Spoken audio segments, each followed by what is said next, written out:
Good afternoon. Today I have some good news to report from the Middle East. I just spoke with the Prime Minister of Israel and Lebanon. I'm pleased to announce that their governments have accepted the United States proposal to end the devastating conflict between Israel and Hezbollah. I want to thank President Macron of France for his partnership in reaching this moment.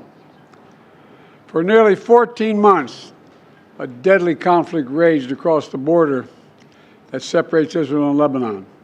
A conflict that began the day after the October 7 attack by Hamas on Israel. Hours later, at 2 a.m. in the morning, Hezbollah and other terrorist organizations backed by Iran attacked Israel in support of Hamas. Let's be clear, Israel did not launch this war. The Lebanese people did not seek that war either, nor did the United States. Over the past year, including the days immediately following October the 7th, I directed the U.S. military to flow assets and capabilities into the region, including aircraft carriers, fighter squadrons, and sophisticated air defense battery, to defend Israel and deter our common enemy at critical moments. Since the war with Hezbollah began, over 70,000 Israelis have been forced to live as refugees in their own country, helplessly watching their homes, their businesses, their communities as they're bombarded and destroyed. And over 300,000 Lebanese people have also been forced to live as refugees in their own country, in a war imposed on them by Hezbollah. All told, this has been the deadliest conflict between Israel and Hezbollah in decades. How many of Hezbollah's senior leaders are dead, including its longtime leader, Nasrallah? And Israel has destroyed Hezbollah's terrorist infrastructure in southern Lebanon as well, including miles of sophisticated tunnels, which were prepared for an October 7-style terrorist attack in northern Israel.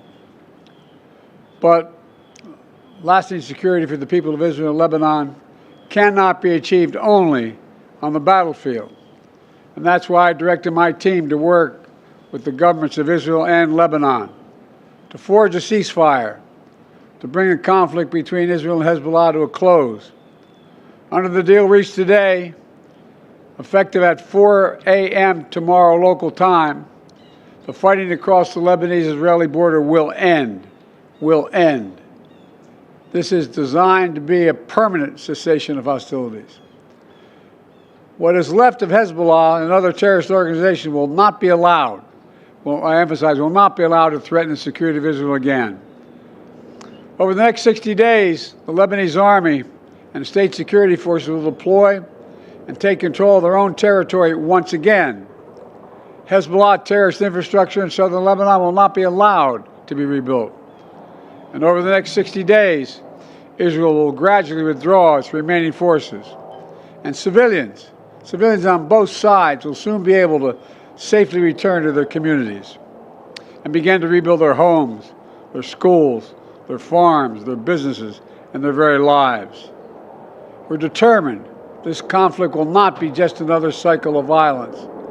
And so the United States, with the full support of France and our other allies, has pledged to work with Israel and Lebanon to ensure that this arrangement is fully implemented, the agreement totally implemented. There will be no U.S. troops deployed in southern Lebanon. This is consistent with my commitment to the American people to not put U.S. troops in combat in this conflict. Instead, we, along with France and others, will provide the necessary assistance to make sure this deal is implemented fully and effectively. Let me be clear. If Hezbollah or anyone else breaks the deal and poses a direct threat to Israel, then Israel retains the right to self-defense consistent with international law, just like any country when facing a terrorist group pledged to that country's destruction. At the same time, this deal supports Lebanon's sovereignty, and so it heralds a new start for Lebanon, a country that I've seen most of over the years, a country with rich history and culture. If fully implemented, This deal can put Lebanon on a path toward a future that's worthy of its significant past. And just as the Lebanese people deserve a future of security and prosperity, so do the people of Gaza. They too deserve an end to the fighting and displacement. The people of Gaza have been through hell. Their world's absolutely shattered. Far too many civilians in Gaza have suffered, far too much.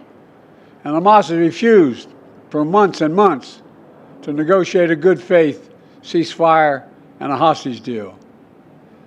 And so now Hamas has a choice to make. Their only way out is to release the hostages, including American citizens, which they hold. And in the process, bring an end to the fighting, which would make possible a surge of humanitarian relief. Over the coming days, the United States will make another push with Turkey, Egypt, Qatar, Israel, and others to achieve a ceasefire in Gaza. With the hostages released and the end of the war without Hamas in power, that becomes possible. As for the broader Middle East region, today's announcement brings us closer to realizing the affirmative agenda that I've been pushing forward during my entire presidency. A vision for the future of the Middle East where it's at peace and prosperous and integrated across borders. A future where Palestinians have a state of their own, one that fulfills its people's legitimate aspirations, and one that cannot threaten Israel or harbor terrorist groups with backing from Iran. A future where Israelis and Palestinians enjoy equal measures of security, prosperity, and yes, dignity.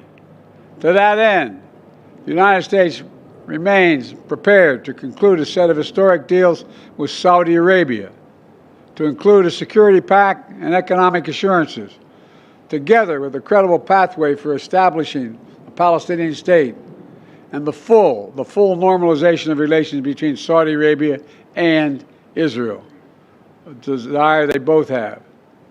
I believe this agenda remains possible, and in my remaining time in office, I'll work tirelessly to advance this vision for an integrated, secure, and prosperous region, all of which strengthens America's national security. Getting all this done will require making some hard choices.